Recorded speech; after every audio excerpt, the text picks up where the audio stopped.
할렐루야. 주님의 이름으로 축복합니다. 신앙일치 32번째 시간입니다. 한번 따라 하시겠습니다. 갈등의 파편을 쥐어 담는 성도, 그런 여러분이 되기를 축복합니다. 드라마 요즘 전개를 보면, 드라마를 보면, 그 시대의 드라마나 광고, 영화 이런 것들을 보면 우리는 그 시대의 풍조를 정확하게 볼 수 있습니다. 왜냐하면 모든 이 미디어에는 음악도 그렇고 그 시대의 풍조가 반영됩니다. 그래서 그 시대가 어떠한 생각을 가지고 사람들이 어떻게 살아가는지를 사실은 여러분이 보는 드라마나 영화 이런 거에 다 들어가요. 그래서 사실은 조심해야 됩니다. 그런 것들을. 그렇지 않으면 자기도 모르게 풍조에 물이 들어요. 요즘 이제 신종어가 참 많이 나오잖아요. 그 신종어 가운데 사이다라는 말이 있습니다. 뭐 신종어는 아니죠. 원래 사이다는 제가 태어나기 전부터 있던 거니까. 근데 요즘 막 그러잖아. 핵사이다야 막, 그죠? 뭔 뜻이에요? 사이다. 네? 너 요즘 사람 아니에요? 옛날 사람이에요? 사이다 뭔 뜻이에요? 뭔 뜻이에요? 시원하다. 맞아요. 사이다를 들이킨 것처럼 시원하다. 아주 시원하다. 마음이 시원하다. 아주 이런 뜻인데, 이게 요즘 이제 시원하다라는 뜻이 주로 어디에 쓰이냐면, 그러니까 뭐 제가 네이버에 이미 이런 사이다라는 비속어들이 이제 기록이 돼 있어요. 뭐 탄산음료도 들어가 있고 이 사다 여러 뜻이 있더라고. 근데 답답한 상황을 속 시원하게 해결해 주는 사람이나 상황을 비유적으로 이르는 말, 이렇게 정의가 되어 있는데, 이게 요즘 미디어 사이에 이 영화 드라마가 다 이 핵사이다가 들어갑니다. 핵사이다. 핵사이다가 뭐냐? 막 예전에는요, 이렇게 과거의 영화나 드라마를 보면 참 갈등 앞에서 용서가 주제가 됩니다. 그냥 용서할 만하지 못한 상황들이 벌어지잖아요. 드라마 속, 옛날 드라마도. 그런데 그거를 참으면서 아파하면서도 용서하는 게 드라마의 보통 전개예요. 예전에는. 그래서 그걸 보면서 함께 울고 동감하고 이렇게 하는 거예요. 참, 저 사람 참 훌륭하네. 이렇게 옛날 드라마가. 그러다가 조금 시대가 바뀌면서 이제는 나쁜 인간들을 그냥 마음 같아서는 죽여버리고 싶은데 법에 맡기는 거죠. 자기가 직접 응징하지 않고 그냥 당한 걸 생각하면 막 똑같이 갚아주고 싶은데 그냥 법에 맡기는. 그러다가 요즘 이 시대의 풍조 드라마는 법에 맡기질 않습니다. 빈센조라고 하는 드라마가 그렇게 유명했다 그래요? 빈센조. 그 송중기 나오는. 맞나요? 송중기? 그죠? 그 송중기 얼마나 잘생겼어요. 이 잘생긴 배우가 얼굴색 변하지 않냐고 표정 하나 변하지 않으면서 악당들을 처리하는데, 저도 유튜브를 통해서 짤막하게 해놓은 것들을 봤는데 막 복수를 하는 거죠. 나쁜 놈들 복수를 하는데, 예전 드라마 같으면 분명히 법에 맡겨야 돼요. 근데 직접 어떻게 하냐면 그 악당을, 도망가려는 악당 쫓아가 잡아서 이 옥태견도 나와요. 거기 옥태견을 막 총으로 막 다리 양쪽 다 쏴서 죽여버리고 막. 그리고 또 곽동현, 이 배우는 까마귀에 이게 쪼아먹혀 죽게 만들어버리고. 그리고 김여진은 나중에 불로 태워 죽여버립니다. 그러니까 김여진이 죽기 전에 그래요. 여자는 안 죽인다며. 그러니까 나는 여자로 본 적이 없대요. 그래서 태워 죽여버려. 근데 여러분, 그 장면에서 모든 사람들이 뭐를 느꼈어요? 핵사이다. 시원하다. 요즘 풍조죠. 여러분 근데 되게 잔인하네요. 그걸 보고 시원하다고 느끼는 우리들의 이 폭력성, 그것을 구하고 있는 정치로 좀 돌아가 볼까요? 반드시 정권이 바뀌어서 이 쌍놈의 새끼들이 다 감방에 다 집어넣어야 이 쌍놈의 새끼들 다 아주 이런 핵사이다가 이루어지기를 바라는 그런 성도가 있나요? 이게 이 시대의 풍조라는 것입니다. 나라를 이렇게 망가뜨려 먹는 놈의 새끼들 막 응? 아주 그냥 다 니들은 깜빵 반드시 정권 교체가 돼서 깜빵에 가야 돼. 반드시. 자기도 모르게 이 시대의 풍조가 우리를 여러분 성도답지 않은, 성도는 그렇게 말하면 안 되잖아요. 아닌가요? 혹시 풍조가 너무 강해서 동의가 안 되죠? 여러분의 마음 상태가 그런가요? 머리로만 이해가 되는 것. 그래서 제가 실제를 자꾸 얘기하는 겁니다. 여러분 그게 복수가 복수를 낳은 거잖아요. 아니에요? 이것도 뭐 정치적인 설명을 해줘야 됩니까? 어느 대통령의 자살로 인해서 무리한 조사를 통한 자살을 통해서 여러분 그 자살에 대한 복수가 솔직히 일어난 거예요. 이걸 누가 몰라요 지금. 아무리 깨끗한 나라 뭐 이 적폐청산 얘기하지 이게 적폐청산입니까 솔직히 말하면? 복수지. 그때 검사들이 그렇게 했다고 검사들 다 이 아주 이상한 논리긴 한데 사실이거든요. 검사들이 그렇게 그때 여러분 알잖아요. 그 자살하신 대통령하고 검사들하고 대담했을 때 검사들이 얼마나 대통령 무시했습니까? 근데 여러분 그런 것을 그대로 반영해서 이제 정권이 바뀌니까 솔직히 복수한 거예요. 뭐 이거를 인정하지 않는다면 그 사람은 그냥 한쪽으로 치우친 반만 뇌를 갖고 있는 사람이죠. 그냥 봐도 아는 거예요. 회사 애들이 봐도. 복수한 거 맞습니다. 근데 여러분 이 복수를 당하고 나니까 이제 어때요? 상대편도. 여당이 하는 게 잘 돼야 돼요? 못 돼야 돼요? 정책이. 지금 정부가 하는 정책이 잘 돼야 돼요? 못 돼야 돼요? 여러분 우리 이 나라 국민이면 잘 돼야죠. 당연한 거예요. 근데 여러분 안 되기를 바란단 말이에요. 걔네들이 하는 건 안 됐으면 좋겠어. 내가 좀 힘들어도. 그래서 안 돼. 그냥 망해야 돼. 여러분 그게 나라 사랑하는 사람 맞습니까? 그게 이 시대 풍조예요. 드라마 많이 보면 이렇게 생각해야 된다 이 얘기하는 것입니다. 왜냐하면 핵사이다. 핵사이다가 내 안에 들어와. 복수해내고 싶어. 직접. 법에다 왜 맡겨 법에다. 법에다 맡기면 웃으면서 몇 년 살고 나오면 돼 이러고 들어가는 그 악당놈의 새끼를 왜 법에다 맡기냐고. 죽여버려야지. 그래서 핵사이다 송중기가 핵사이다가 돼준 거예요. 이 시대에 뭐를 반영했어? 민심을. 복수 내가 대신해 주는 거야 드라마를 통해서. 너무너무 막 저는 보지는 않았는데 저도 봤다면 핵사이다처럼 느꼈겠지만 중간중간 짤막하게 봤기 때문에 아주 잔인하게 느껴지더라고요. 근데 여러분 그게 사람들의 마음을 시원케 했다는 거예요. 그래서 이 시대는 그렇게도 사람이 쉽게 죽습니다. 이게 이 시대의 풍조라는 사실을 여러분 알아야 돼요. 요즘 제가 어릴 때 방영했던 드라마 아침 전원 드라마라고 22년 2개월 동안 방송되었던 대한민국 최장수 프로그램이 있어요. 전원일기라고. 이 전원일기가 22년 2개월 동안 방영됐거든요. 22년 상상이 됩니까? 22년 2개월을 방송해. 그러니까 거기 있는 꼬맹이가 그냥 자라 그렇게 청년으로 그대로.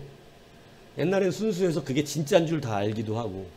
그래서 22년 동안 극 중에서 최불암 씨하고 김혜자 씨가 부부로 나왔는데 그때 당시 다 30대들이에요. 네. 김수민가? 그분이 일용이 엄마. 일용이 엄마가 아이고 일용아 이렇게 하는 그 일용이 엄마 있잖아요. 그 일용이 엄마가 35이래. 그때 당시. 야, 그렇게 근데 그냥 이거 이러고 이러면서 지금 대단하게 그냥 연기를 얼마나 잘하는 걸 그죠? 근데 그거 인터뷰하는 게 나와서 저도 옛날 향수가 있어서 인터뷰를 좀 봤어요. 그래서 그거를 제가 한번 여러분들께 들려드리고 싶은데요. 저는 김혜자 씨가 한 말을 들려주고 싶었던 거예요.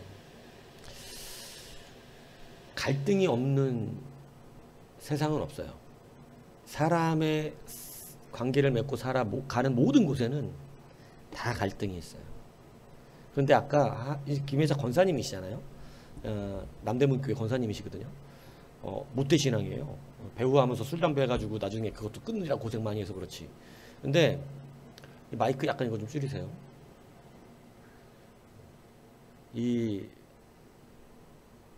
정말 성도답게 말해줬어요. 드라마 해석을 성경적 성도다운 마음으로 표현했어요. 사람 사는 데는 다 갈등이 있어요. 거기에 갈등 안에 반드시 상처가 납니다. 이것이 없는 세상을 꿈꾼다면 그거는 이 땅에서 살 수 없어요.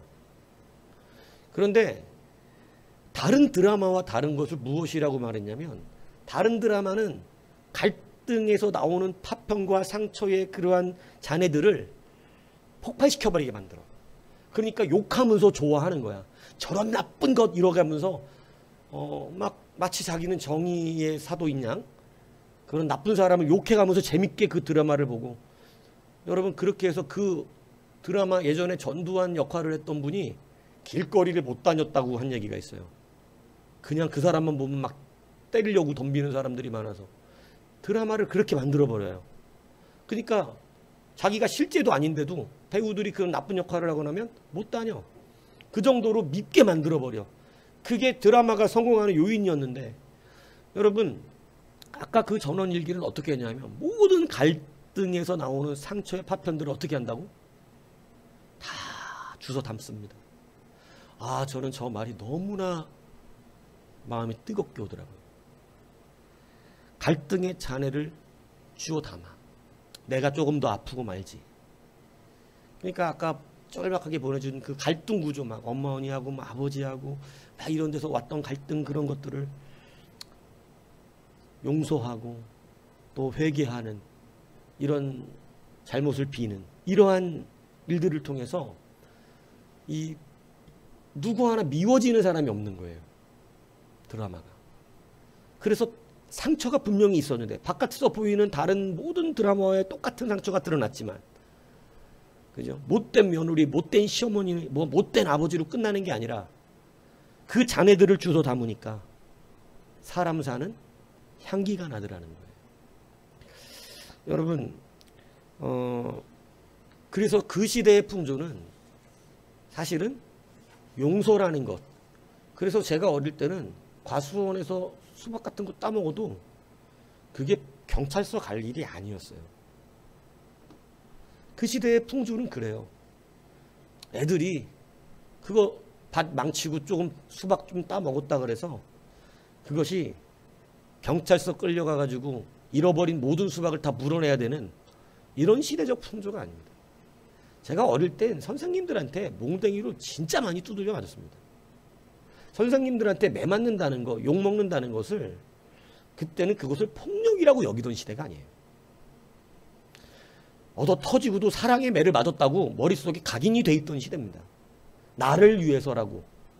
나를 위해서. 이게 그 시대의 풍조예요. 근데 여러분 점점 이 풍조는요. 법대로 해 법대로. 요즘은 법대로 하라는 게 유행어가 아니지만 여러분 불과 한 20년 전에 여러분 15년 전은요. 법대로 해가 아주 이게 막 갈등이 구조가 생기면 용서라는 게 없어. 그냥 뭘로 하면 되는 거야?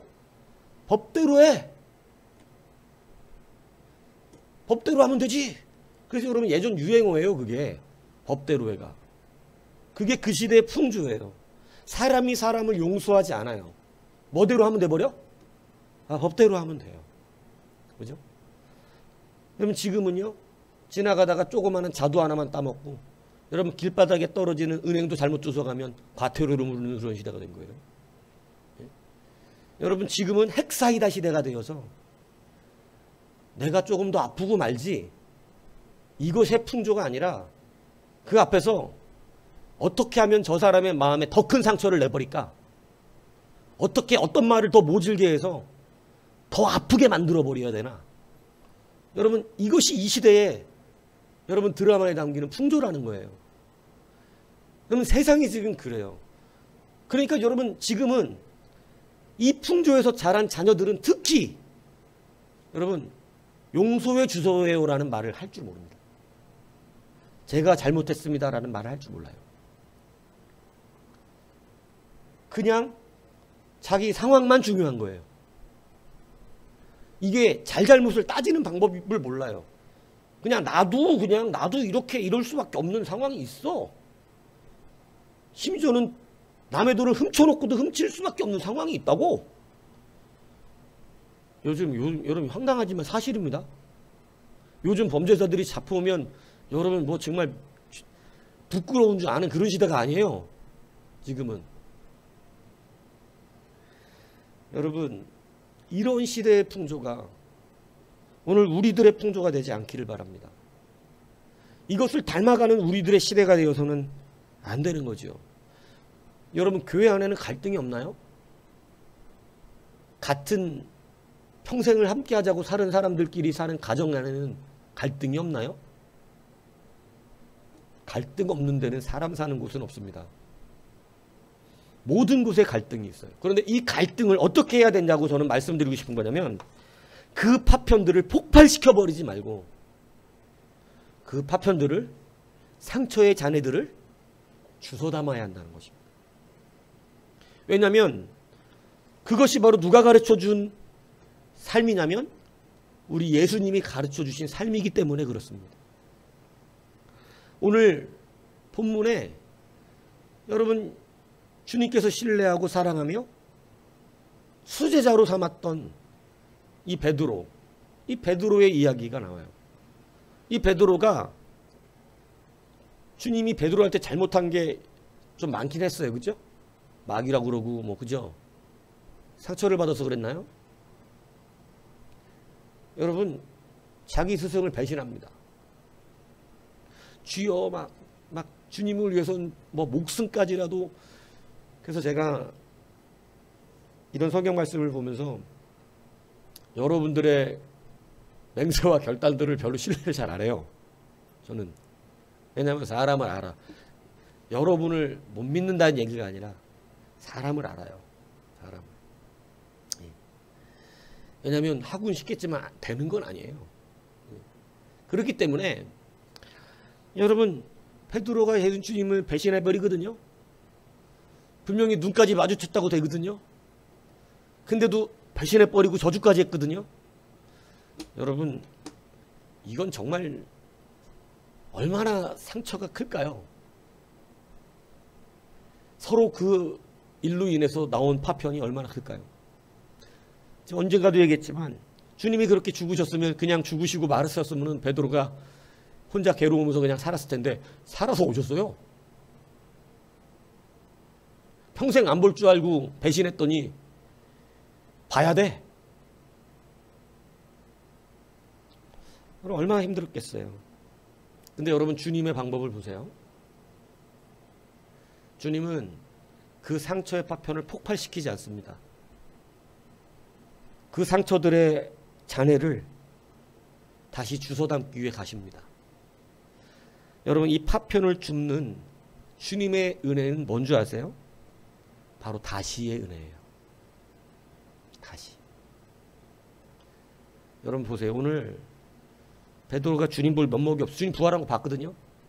그런데 도저히 주님 앞에서 할렐루야 이런 게 저도 안 되지. 그게 되겠어요? 여러분 같으면 되겠어요? 배신하고 딱 살아났대. 역시 살아날 줄로 믿었습니다. 할렐루야 이러겠냐고. 자기 배신해놓고. 그래갖고 열심히 이제 앞으로 하겠습니다. 이렇게 하겠어요? 아니 그 얼굴 보기 힘들어요. 그러니까 베드로가 물고기나 잡으러 간다고 갔어요. 근데 여러분 물고기를 밤새 잡는데 오늘 밤새 잡았대. 본문에. 밤새 잡았는데 물고기가 한 마리도 안 잡히더래. 그러더니 저 강가에서 주님이 그러시는 거예요. 얘들아 물고기가 잡은 것이 있느냐니까 하나도 없다 그러니까 배 오른편으로 던져라 이럽니다. 그러니까 물고기가 가득하게 잡힙니다. 사람들이 놀랍니다. 그러더니 요한이 주님이시잖아 이렇게 얘기합니다. 그러니까 베드로가 물에서 딱 옷을 벗고 우통 벗고 일하다가 주님이시라니까 예의를 갖추기 위해서 옷을 입고 바다로 뛰어내려요. 야, 여러분 잘 생각해 보세요. 이거 어디서 본 장면이죠? 물고기 밤새 못 잡아갖고 깊은 데로 가서 던지라는 장면이 어디서 본 장면이에요? 베드로가 주님을 처음 만날 때입니다. 주님이 다시 베드로에게 사실은 똑같은 일이 뭐냐면 처음부터 다시 하면 되지. 여러분, 파편을 줍는 것은요, 상처의 갈등이 해결되는 것은 다시 시작하는 거예요. 우리는 다시라는 기회를 주고 싶어 하지 않습니다. 이 시대의 풍조가. 다시라는 것이 얼마나 큰 은혜인지를 여러분이 모르면 여러분은 주님의 은혜 안에 들어가기 어려운 거예요. 주님은 성경에 늘 자기가 택하신 자들에게 다시의 은혜를 주셨어요. 여러분, 이 말씀이 왜 중요한 줄 압니까? 우리가 주님 앞에 일을 감당할 때 안 되는 건 없다는 거예요. 늦게 될 일은 있어도. 무슨 얘기인지 아십니까? 그래서 여러분, 실제로 파편을 주워 담을 수 있는 실력은, 그 능력은 어디서 나타나는 거냐면 다시 시작할 수 있도록 그 기회가 다시 제공되어지는 거예요.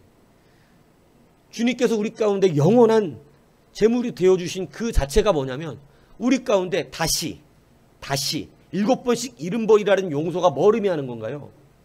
다시 하면 되지. 또 다시 하면 되지.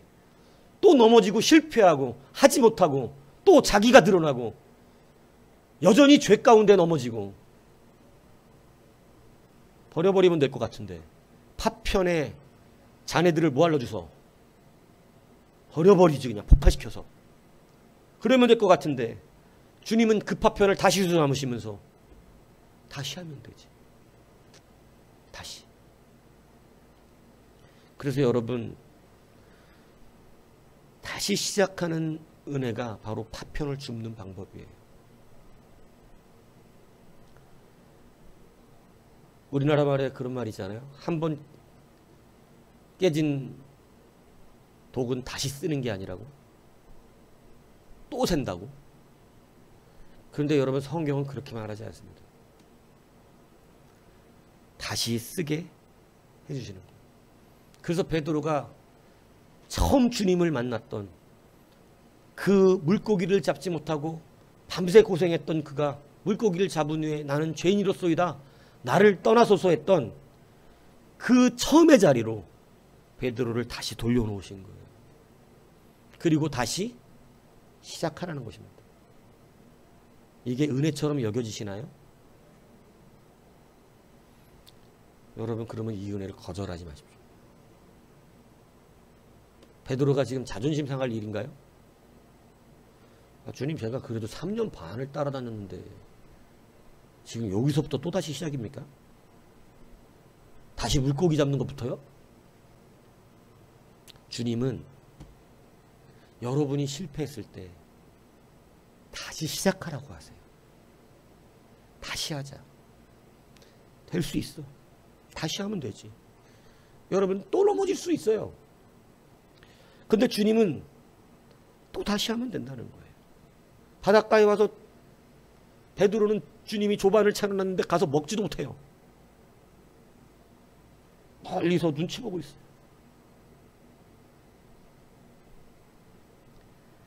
얼마나 아파요. 여러분, 주님이 그 파편의 조각을 주워주지 않으면 베드로는 회복할 수가 없습니다. 그 회복을 위해서 다시 시작할 수 있는 기회를 주시는 것이 바로 우리 주님이에요. 여러분, 그래서 우리 가운데 주님이 그렇게 파편의 조각을 흩어버리시면서 끝이라고 하지 아니하시고 다시 오른편으로 던져, 여러분 이것이 얼마나 큰 은혜인가. 그래서 여러분 성도가 파편을 줍는 것은요, 그에게 다시 기회를 주는 거예요. 그게 성경이 가르쳐주는 상처를 치유하는 능력입니다. 용서할게 이러고 기회를 안 주는 건 거짓말이에요. 용서한다. 그리고 근데 너랑 짝꿍은 다시 안 한다. 용서한다. 근데 너랑은 다시 안 본다. 용서한다. 다신 내 눈앞에 나타나지 마라. 여러분 이게 무슨 용서예요? 여러분 상처를 진짜로 주워 담는 것은요, 다시 기회를 주는 거예요. 다시. 베드로야, 다시 하면 되지. 왜 도망갔냐? 주님은 이렇게 다시 불러주시고 계시는 거예요. 그래서 오늘 성경에는 우리 가운데 이렇게 말씀하지 않습니까? 주님은 세상에 있는 자기 사람들을 사랑하시되 끝까지 사랑하셨다. 불순종했던 요나에게 여러분 충분히 그 정도 불순종이면 하나님이 요나 넌 끝, 물고기 뱃속에서 불순종했으니까 죽어 이랬으면, 물고기 밥이야 이랬으면, 여러분 그게 요나가 무슨 핑계대거나 억울합니다 할 만한 이야기가 됩니까? 여러분 제가 볼 때 요나 물고기 뱃속에 그냥 죽었어도, 물고기 밥이 됐어도 할 말이 없어요. 왜 그렇죠? 불순종했잖아요. 하나님이 니네로 가랬는데 다시스로 도망가잖아요. 중간에 풍랑 만났는데 자기가 벌써 이미 니 죄를 알아요. 나 때문에 그렇대요. 보통 선지자 아니죠? 그러니까 바다에 던져버렸어요. 물고기가 먹어버려요. 그렇게 끝났어도 요나는 천국에 가서 하나님 앞에 너 뭐 억울하냐 죽은 거? 말 못합니다. 아니 죽은 게 아니라 불순종했으니 끝이야 이랬어도 할 말 없죠.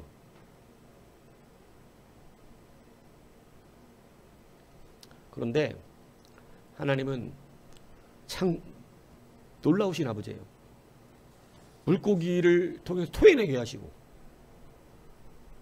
여호와의 말씀이 두 번째 요나에게 다시 임합니다.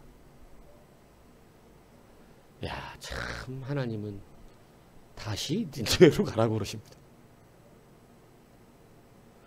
근데 요나는 이게 은혜인 줄을 몰라요. 아슬아슬합니다. 이게 은혜거든요. 여러분 사울왕에게 하나님이 다시의 은혜를 주셨나요? 안 주셨나요? 주셨을까요? 안 주셨을까요? 사울에게 다시 주셨습니다. 그가 불순종했지만 하나님은 다시, 당신이 이스라엘의 왕이니, 사무엘이 와서 그래요. 다시 당신이 이스라엘의 왕이니 하나님께 당신이 여러분 이 말은 뭔 말인가요? 왕으로 계속 삼을 테니 너는 가서 아말렉을 진멸하라. 하나님이 다시 또 기회를 주셨어요. 여러분 이게 은혜인 줄 안다면 여러분 그 다시에 순종했어야 됩니다. 근데 여러분 사울왕은 다시의 은혜를 누리려고 하는 사람이 아니에요. 역시 다시 앞에서 교만해요. 자기가 원래 왕을 가지고 있는 줄 착각하고 있어요. 여러분 이 다시가 얼마나 큰 은혜인지를 여러분 깨달으셔야 됩니다. 파편의 조각을 함께 주워야 돼요. 주님의 초청을 거절하시면 안 돼요. 그래서 여러분 우리가 다시 이 갈등의 구조를 이 땅에서 깰 수 있는 것은요, 다시의 은혜가 발동돼야 돼요. 우리가 화가 나면 막 말도 안 하잖아요. 그죠? 말도 서로 말도 안 한다고. 화가 나면 막 부부싸움 하고 나면 말도 안 해. 막 일주일 어떤 한 달 말이죠. 근데 여러분 그 파편을 깨는 일이 언제 벌어지는 줄 아세요? 밥 차려주는 거야.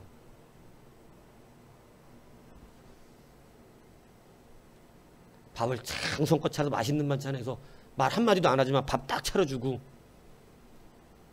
그거 꼭 씹어먹어. 이 한마디가 파편을 죽는 거거든요. 근데 그거 안 하면 집에다가 담 쳐야 돼. 거실에다 담 쳐야 된다고. 여러분, 파편에 갈등들을 주워 담는 것이 성도의 역할이에요. 핵사이다를 날리는 게 아니에요. 핵사이다를.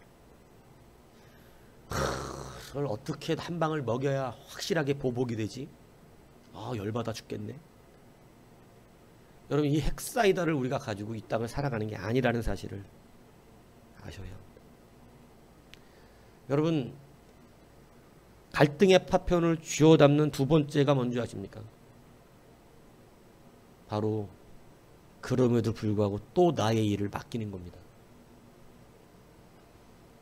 여러분, 참 하기 어려운데요. 내 돈을 띄어먹고 날른 그놈을 또다시 내 직장에서 쓴다는 건 힘든 일입니다. 그런데 성도는요,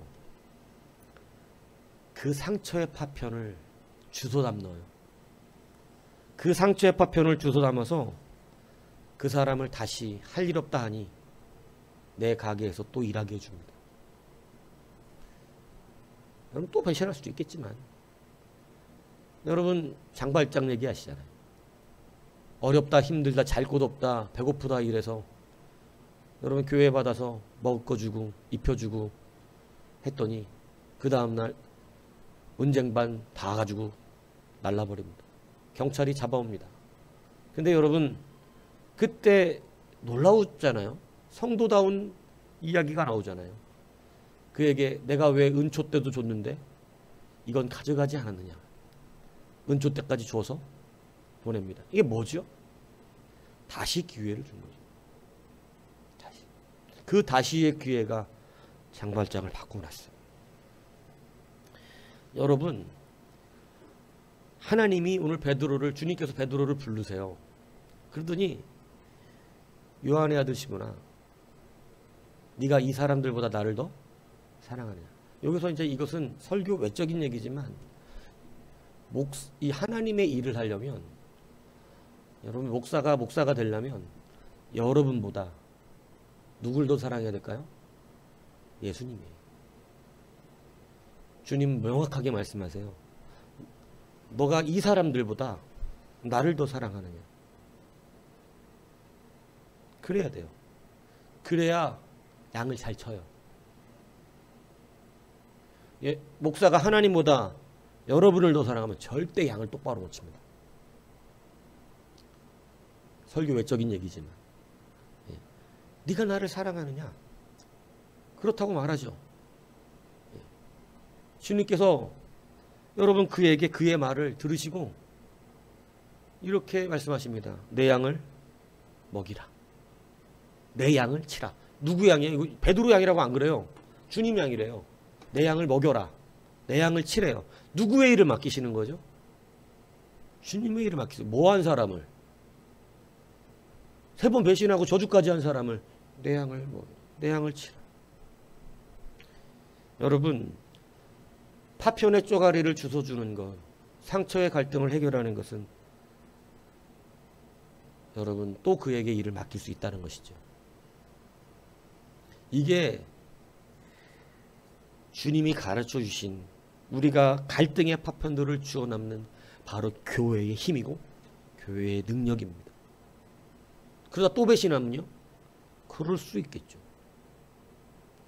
하지만 교회는 달라요. 성도는 달라요. 또 배신하겠지만, 그럴 수도 있겠지만, 또 내 돈 갖고 나를 수도 있겠지만, 또 야금야금 가게에 있는 돈 훔쳐갈 수도 있겠지만, 그에게 다시 기회를 주는 거죠.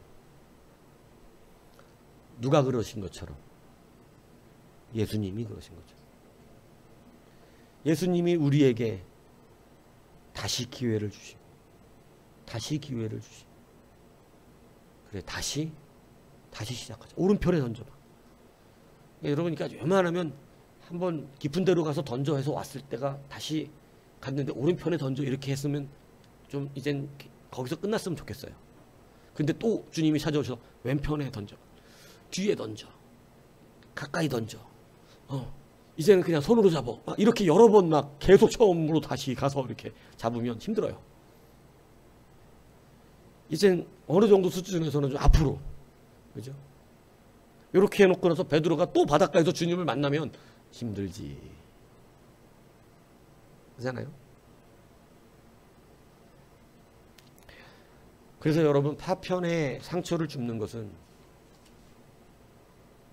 이 배신한 베드로가, 여러분, 우리의 관점에서는 절대 교회의 지도자가 되면 안 된다. 그런데 주님은 교회의 지도자를 세우시다는 것입니다. 여러분, 교회는 바로 이런 곳입니다. 이게 주님이 우리 가운데 가르쳐 주신 파편을 줍는 거예요.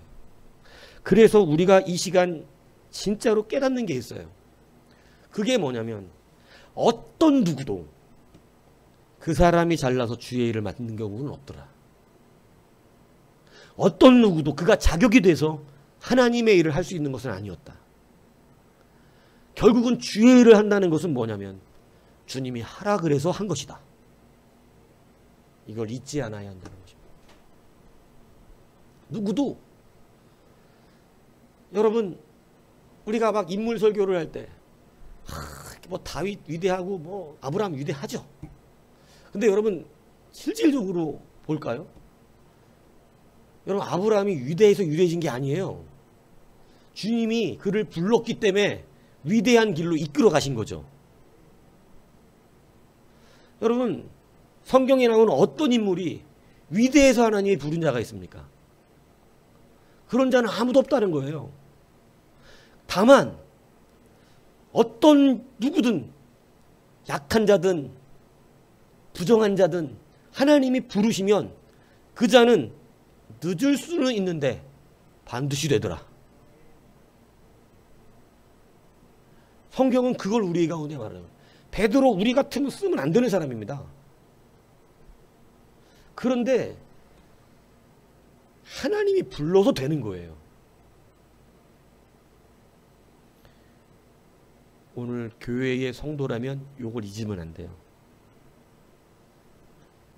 하나님이 불러주셨다는 것이 이루어진다는 얘기지, 내가 할 수 있어서 이룬다는 이야기가 아니라는 사실을 기억해야 합니다.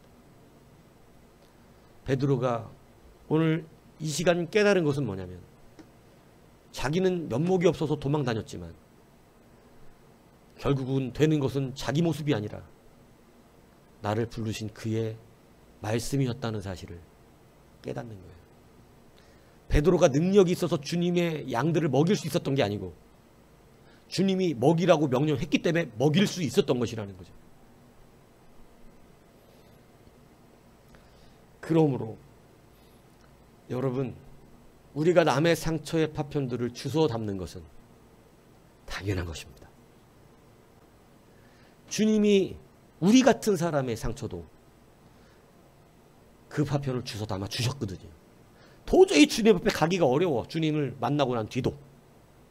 주님을 만나고 믿는다고 했지만, 여러분, 우리들이 교회 나온 뒤로 깨끗했습니까? 예수 믿은 뒤로는 정말 신앙적으로 생각했다고 생각했다면 아직 여러분은 자기를 못 보고 있어서 그렇게 생각하는 거고, 정말 자기를 똑바로 보는 것은 설문조사를 해야 된다니까. 성도들한테 무기명으로 나에 대해서 정확하게 써주시오. 이러면 정확하게 써줘요. 성도들이 그동안 나를 봐서 잘 알지 않소? 나에 대해서 정확하게 써주시오.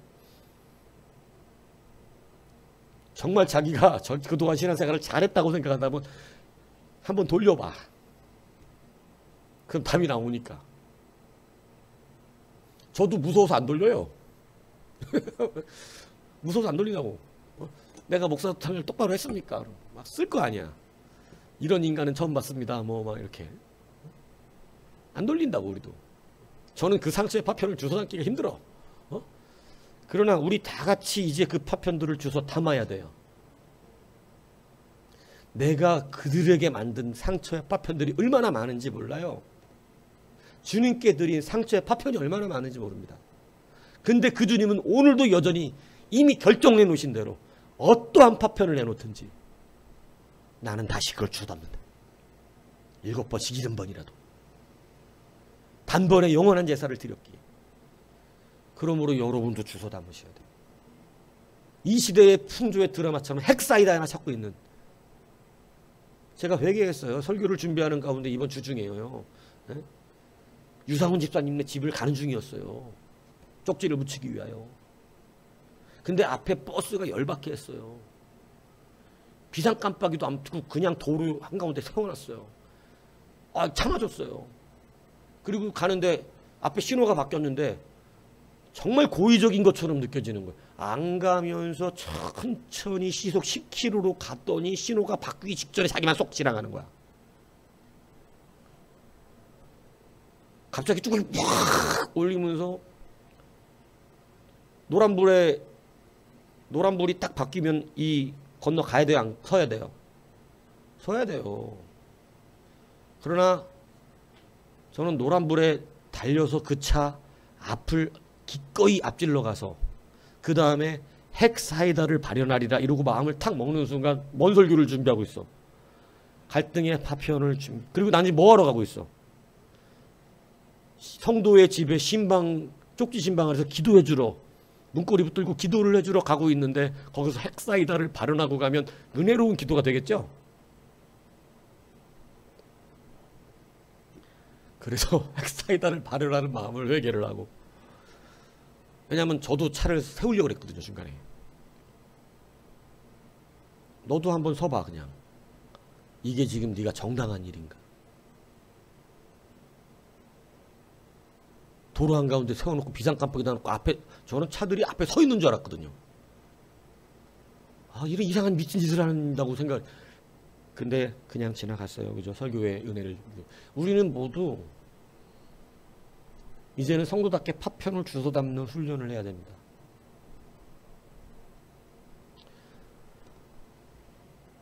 주님이 여러분에게 다시 기회를 주듯이 여러분도 그들에게 다시 기회를 주어야 합니다.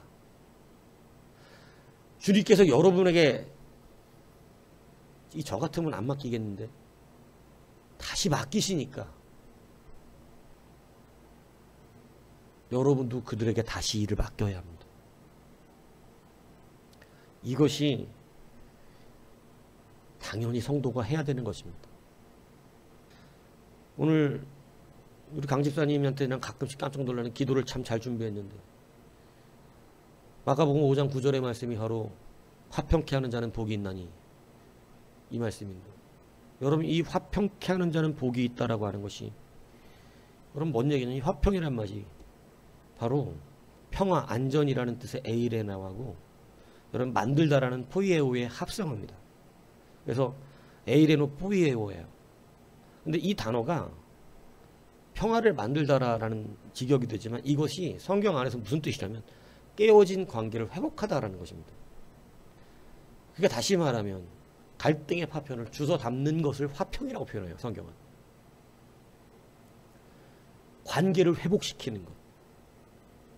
여러분, 우리가 갈등의 파편을 주워 담는 이유가 뭐예요? 지금 닫혀진 관계를 어떻게 하기 위한 거예요? 회복시키기 위한 거죠. 여러분, 주님이 우리의 상처의 파편을 주워 담아주시는 이유가 뭡니까? 아버지와 아들의 관계가 여전하다는 것을 회복시켜 주시기 위함이죠. 여러분, 그래서 화평케 하는 자가 되어야 하는 것이죠. 화평케 하는 자가 된다라고 하는 것은 바로 깨어졌던 관계를 어떻게 하는 거예요? 회복시키는 자라는 거예요. 오늘 그러한 자가 무엇이라 일컬음을 받는다고 성경은 되어 있나요? 하나님의 아들이라 일컬음을 받는다는 것입니다. 여러분, 그러한 자들이 복받아요. 그러한 자들이 하나님의 아들로 일컬음을 받아요. 관계를 회복시키려고 하는 자들. 그래서 깨어진 상처의 파편들을 어떻게 하는 사람들? 주워 담아주는 사람들. 하나님의 아들이라는 거예요. 왜냐하면 하나님의 아들이 이 일을 하셨거든요. 여러분, 우리는 자기도 모르게 세상 풍조에 물든다는 이 사실을 항상 말씀을 통하여 점검해야 됩니다. 지금 이 시대가 여러분 얼마나 우리를 이 시대의 풍조에 물들게 하는지 몰라요. 이 시대의 풍조를 따라서 여러분 핵사이다를 마시고 싶어하는 우리의 마음들이 변했으면 좋겠습니다.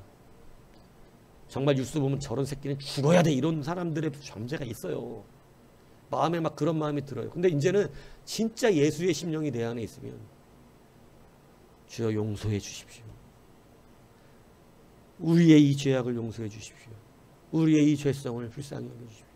우리를 이 악 가운데서 보호해 주십시오. 이런 기도가 나오는 거예요. 저런 새끼는 뒤져야 돼 이런 생각이 나오기 전에 그런 말 생각이 나오는 게 아니라 정말 우리의 죄의 끔찍함 찬상에 고통스러워요.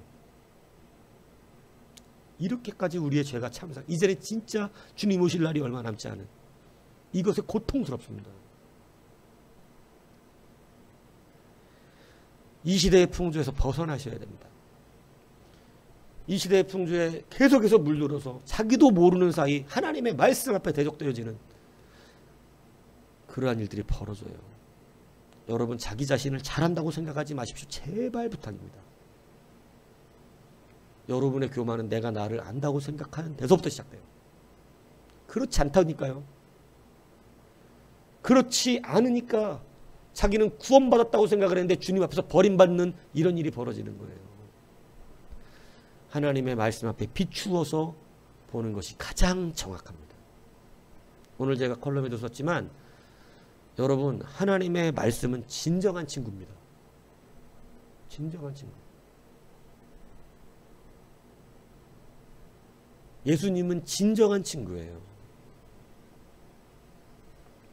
예수님 같은 친구가 없으면 여러분은 망하는 길을 가면서도 알지 못하는 자가 될 거예요.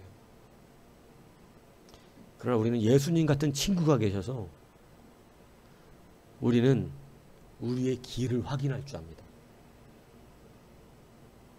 그것이 얼마나 큰 은혜이고 감사인지를 이젠 아셔야 돼요. 근데 그것을 감사로 받지 못하기 때문에 우리는 늘 세상 풍조에 연합되어 있는 마음을 가지고 있으면서도 아니라고 생각을 해요. 나는 그렇게 생각하지 않는데요. 이렇게. 그렇지 않습니다. 자기도 모르게 물들어 있는 상황들이 얼마나 많은지 몰라요. 갈등의 파편을 주워 담으셨습니까? 핵사이다를 원하셨습니까? 저도 저 자신을 이 설교를 준비하면서 하나님이 핵사이다를 갈구하고 있던 나의 악성들을 드러내 주셨어요. 버스 앞에서. 그래서 야, 우리는 이 풍조에 너무나 많이 몰리는구나. 시원한 복수하는 그러한 영화들을 통쾌해하면서 즐거워하는 우리의 모습들을 보면서 내 자신을 못 보고 있는 거죠. 그렇게 말을 할 수 있는 자격이 없는데 저런 새끼는 죽어야 돼 이렇게 말할 수 있는 자격이 없거든요. 그래서 저는 그 악성을 보면서 나는 그 아파하고 굉장히 우리 악성 때문에 회개하고 그랬었는데 실제로 또 내 앞에 그 일이 닥치니까 버스 하나도 용서를 못하고 이런 저런 쌍놈의 새끼 확 그냥 이렇게 앞질러가는 모습을 보면서 아니 이 우회전하는 단거리에 세워놓고 안 가.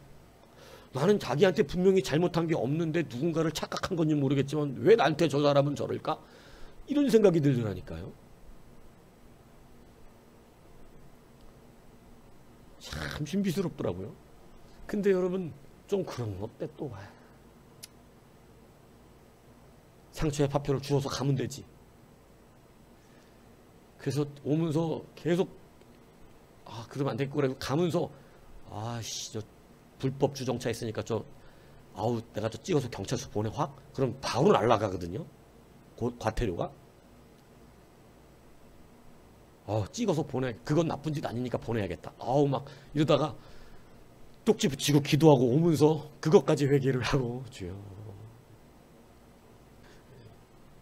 여하튼 우리의 악성은 그래요. 오늘 다시 한번 갈등의 파편을 줍는 여러분 성도가 되십시오. 그 사람이 하나님의 자녀랍니다.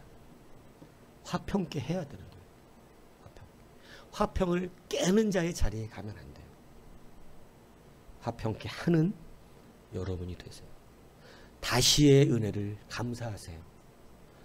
다시 내게 또 나 같은 사람에게 맡기는 것을 당연하다고 여기지 마세요. 여러분, 사울왕은 내게 맡기는, 다시 맡기는 것을 은혜라고 생각을 안 했던 게 문제예요. 당연한 줄 알았던 거예요. 자기가 잘나서 하는 줄 알았어요. 그러나 다윗은 자기가 왕권에서 쫓겨서 압살롬에게 도망가면서도 깨달은 바가 있습니다. 나로 이 왕권이 유지되지 않는다는 걸 알아요. 이게 은혜라는 걸 알아요. 그래서 다시 자기를 쫓아오겠다는 제사장들의 법궤를 돌려보내면서 누구의 은혜를 구하나요? 나를 다시 왕으로 회복시키실 이도 하나님임을 고백합니다. 그가 나를 마음에 들지 않아 하시면, 합하지 않다고 그러시면 나는 이대로 그냥 이렇게 되는 것이고, 그가 나를 긍휼히 여기시면 내가 다시 저 법궤를 보리라, 이렇게 말해요. 여러분, 얼마나 여러분, 이게 다른 거예요. 하나님의 자녀와 아닌 사람들의 차이는.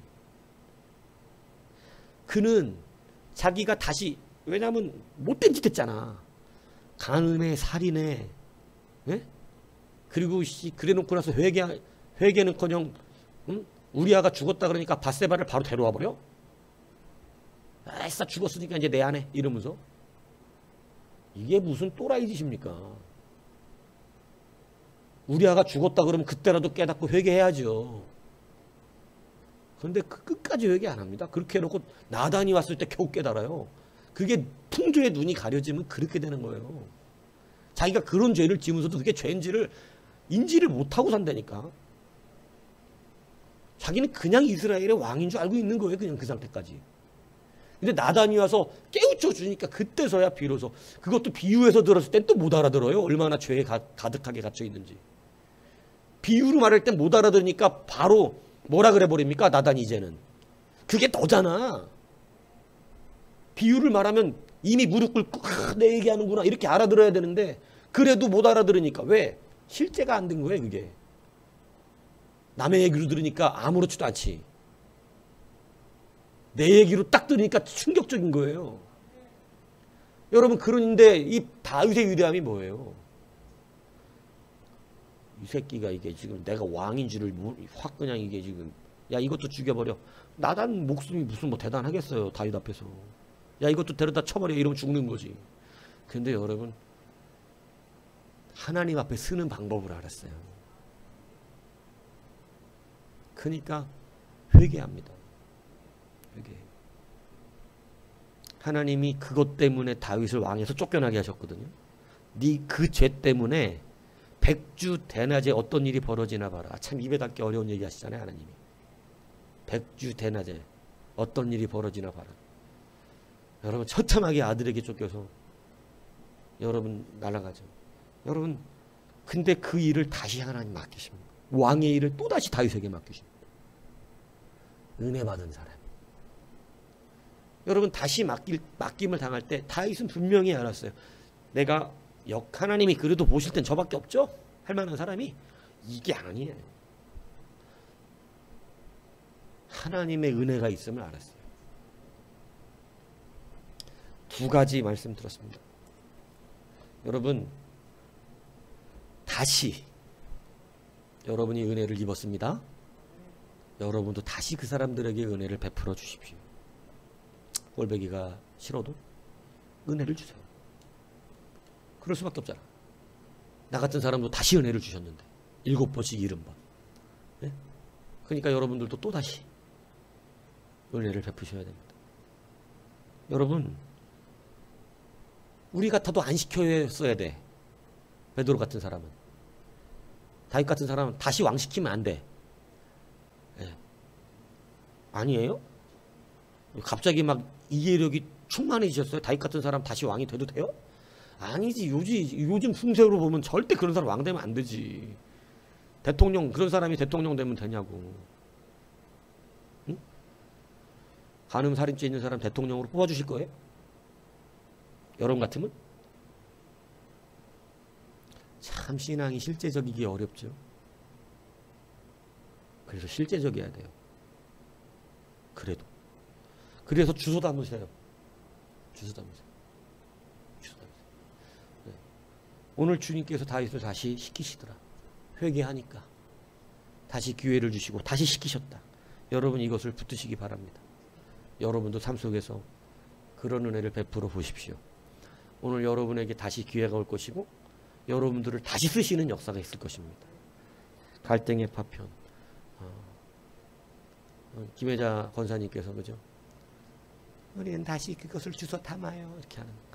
참 어린애 같은 목소리로 뭐 농촌은 얘기하면 다 뭐 농촌 드라마인가? 이러면서 그죠?